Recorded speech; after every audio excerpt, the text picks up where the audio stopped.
अन्नपूर्णा माता की कथा सुनने से सुख संपदा प्राप्त होती है तथा सुख शांति आती है। हिंदू धर्म में देवी अन्नपूर्णा का विशेष स्थान है। मान्यता है कि जिस घर में उनका वास होता है वहाँ हमेशा अन्न के भंडार भरे रहते हैं। इसके साथ ही घर से दरिद्रता दूर होती है। हिंदू धर्म में देवी को समर्पित एक व्रत होता है जिसका नाम अन्नपूर्णा व्रत है। पंचांग के मुताबिक ये व्रत हर वर्ष मार्गशीर्ष माह के कृष्ण पक्ष की पंचमी तिथि से शुरू होता है और मार्गशीर्ष शुक्ल षष्ठी को समाप्त होता है।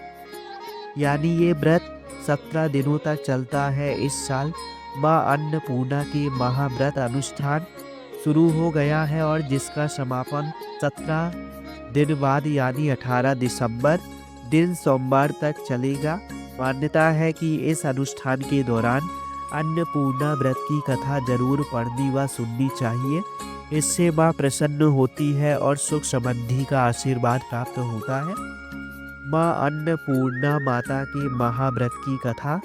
एक समय की बात है, काशी निवासी धनंजय की पत्नी का नाम सुलक्षणा था। उसे अन्य सब सुख प्राप्त थे, केवल निर्धनता ही उसके दुख का एकमात्र कारण था। ये दुख उसे हर समय सताता रहता था। एक दिन सुलक्षणा पति से बोली, स्वामी आप कुछ उद्यम करो तो काम चले। इस प्रकार कब तक काम चलेगा? सुलक्षणा की बात धनंजय के मन में बैठ गई और वह उसी दिन विश्वनाथ शंकर जी को प्रसन्न करने के लिए बैठ गया और कहने लगा, हे देवादिदेव विश्वेश्वर, मुझे पूजा पाठ कुछ नहीं आता है, केवल आपके भरोसे बैठा हूँ। इतनी विनती करके वह 2-3 दिन भूखा प्यासा बैठा रहा। ये देखकर भगवान शंकर ने उसके कान में अन्नपूर्णा अन्नपूर्णा अन्नपूर्णा कहा। इसी प्रकार 3 बार कहा। ये कौन क्या कह गया? इसी सोच में धनंजय पड़ गया कि मंदिर में आते ब्राह्मण को देखकर पूछने लगा, पंडित जी अन्नपूर्णा कौन है? ब्राह्मण ने कहा, तू अन्न छोड़ बैठा है सो तुझे अन्न की ही बात सूझती है, जा घर जाकर अन्न ग्रहण कर।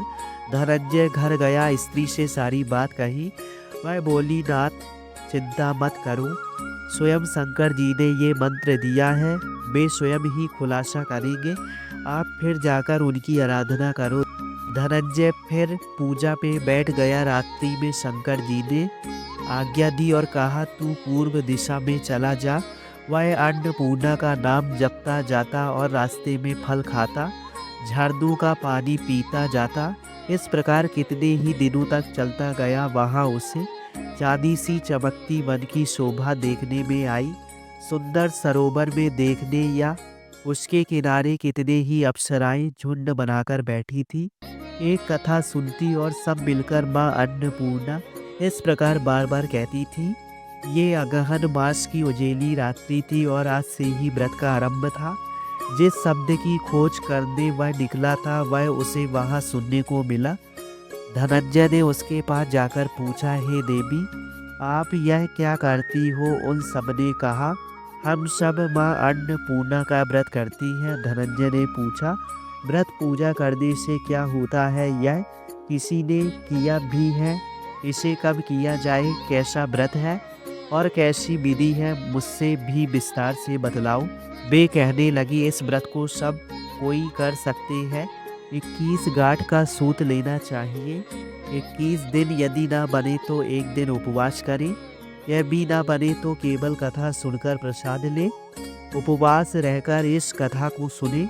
कथा सुनने वाला कोई ना मिले तो पीपल के पत्तों को रख के सुपारी या धृत कुमारी वृक्ष को सामने कर, दीपक को साक्षी मानकर सूर्य, गाय, तुलसी या महादेव को बिना कथा सुनाए मुख में दान न डाले।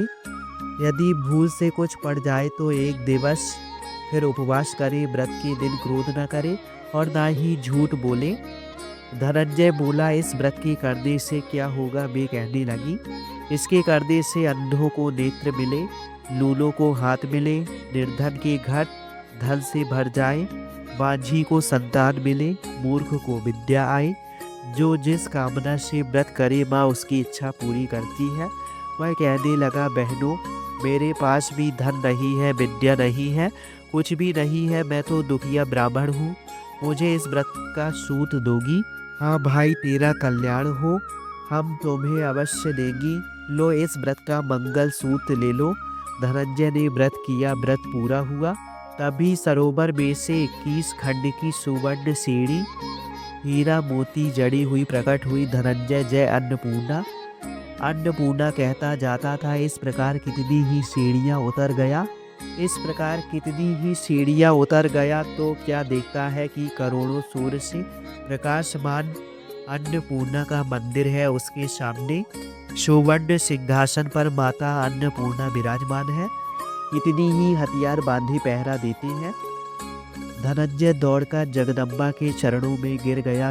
देवी उसके मन का क्लेश जान गई। धनंजय कहने लगा, माता आप तो अंतर्यामी हो, आपको अपनी दशा क्या बताऊं।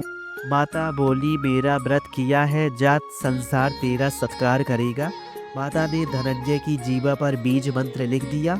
अब तो उसके रोम रोम में विद्या प्रकट हो गई। इतने में क्या देखता है कि वह काशी विश्वनाथ मंदिर में खड़ा है। माँ का वरदान लेकर धनंजय घर गया। सुलक्षणा से सब बात कही। माता जी की कृपा से उसके घर में संपत्ति उमड़ने लगी और छोटा सा घर बहुत बड़ा गिना जाने लगा।